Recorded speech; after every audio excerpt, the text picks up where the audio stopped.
करहूँ प्रणाम में जोर जुग पानी। मैं सभी को प्रणाम करते हुए ब्रह्मपुत्र जामन जी के बारे में अपने विचार रख रही हूँ। जब पात्र चुनना हुआ तो मैंने जामन जी को इसलिए चुनना पसंद किया क्योंकि जामवंत जी चिर आयु कहे जाते हैं। कहते हैं जामन जी आज भी हैं और कलयुग में जब विष्णु भगवान कल्कि अवतार लेंगे तब भी वो उनकी सहायता के लिए उपस्थित होंगे।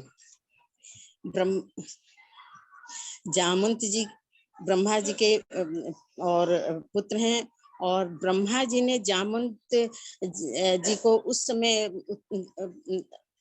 उत्पत्ति उनकी हुई जब देवासुर संग्राम होने जा रहा था और विष्णु भगवान को ऐसा लगा कि आजकल के परिस्थिति में देवताओं से दानव ज्यादा बलिष्ठ हैं और शायद ये देवतागण को पीछे कर देंगे और इनकी ही जीत हो जाएगी दानव लोगों की।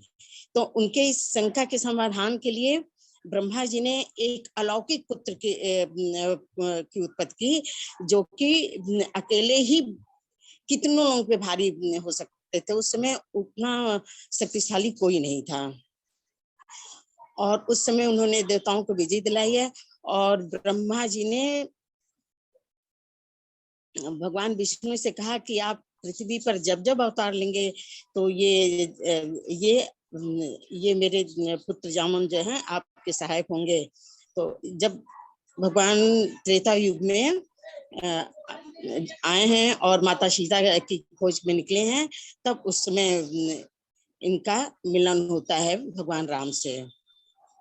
और कब जब कि जामवंत मति धीर सुजाना, इसमें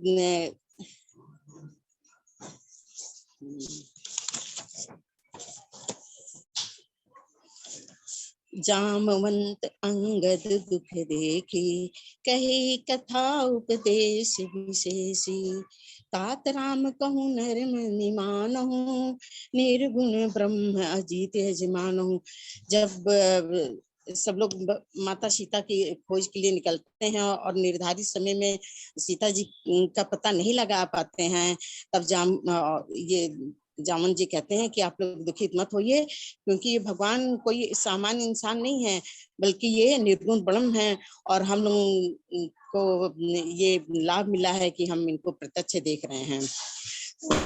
तब ये हो रहा है कि जब पता चल जाता है कि सीता जी लंका में हैं और उनकी पता लगाने जाना पड़ेगा तो हो रहा है कि कौन इतना बलशाली है कि जाए। तो एक बार फिर लोग कहते हैं कि हनुमान जी भी कहते हैं कि जामवंत जी जाए तो जामवंत जी कहते हैं जरठ भयो अब कही रे छेसा नहीं तन रहा प्रथम बल लेसा जभी त्रिविक्रम भय खरारी तब मैं तरुण रहूं बल भारी। तब जामवंत जी कहते हैं कि मैं पहले जैसे अब बलवान नहीं रहा कि मैं लंका पार कर सकूं।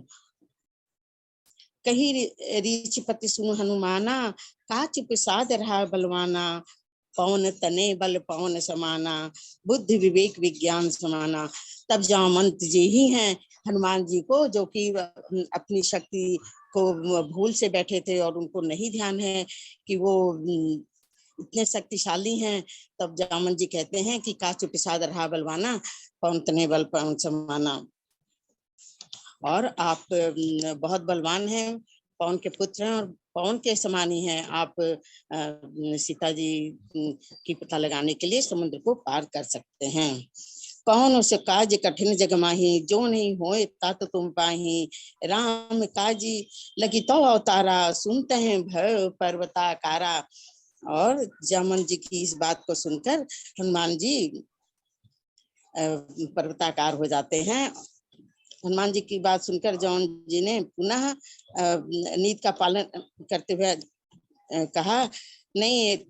इसमें आता है कि हनुमान जी कहते हैं कि ठीक है मैं जा रहा हूँ और माता सीता को लेकर आऊंगा।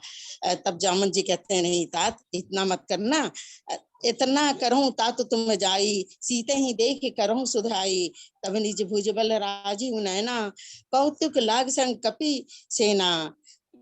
माता सीता का पता क्यों लगा कर आइएगा हनुमान जी, और आप माता सीता को मत लेकर आइएगा, आप पता लगा के आइएगा।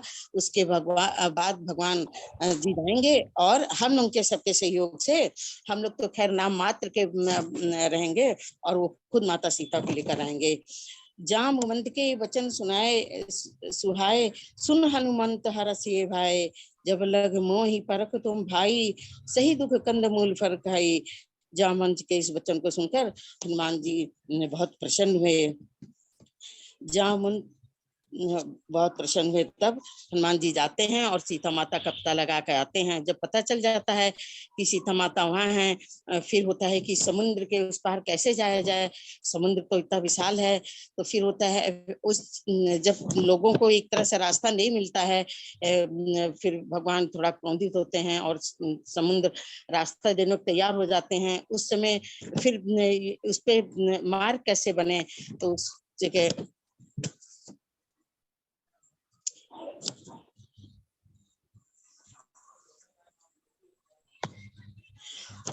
उस जगह फिर जामवंत जी ही कहते हैं कि नल और नील दो भाई हैं, और इनके फेंके हुए पत्थर समुद्र में डूबेंगे नहीं, और वे तैरते रहेंगे। इस तरह हम लोग को लंका जाने का मार्ग पुल बन जाएगा। तो उस जगह फिर जामवंत जी के बताए अनुसार नल नील आते हैं और राम नाम लिखकर पत्थरों को डालते हैं, जिससे कि पुल का निर्माण होता है और लोग बानरी सेना के साथ लंका पहुंचते हैं।